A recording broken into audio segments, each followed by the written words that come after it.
Yung problema during that time, and we think hindi siya mag-work nung time na yun kasi marami kaming kailangan unahin, sigasuhin at tapusin sa mga bawat episodes ng buhay namin sa bawat isa. Yun, kaya feel namin di mag-work, and alam naman namin yun sa isa't isa at malinaw yun sa amin na hanggang doon lang yun, and kung ano man yung mga lumabas through online is hindi rin naman kasalanan yun ni Kira, and hindi ko rin naman kasalanan yun. I mean, meron man akong pagkukulang, I think it's my personal reason kung bakit.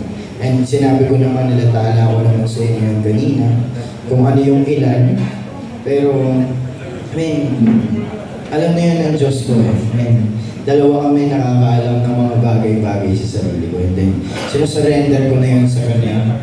Kung ano man yung dadalhin, yung ibigay niya sa akin, nagtitiwala ako sa kanya. Kevin, kung magkakaroon kayo ng friendship ulit ni Kira, kung sasama nga kayo sa Japan ulit, di ba? Ay, sa pagpunta nyo sa Film Fest. What if,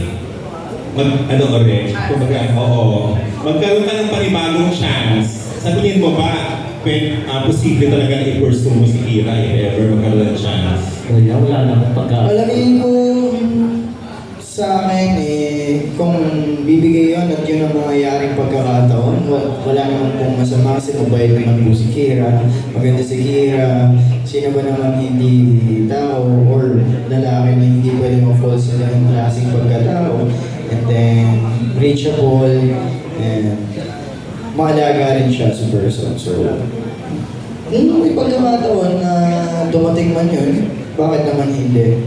Pero sa ngayon kasi, hindi naman yun yung iniisip namin. Then, ang importante, binibuild na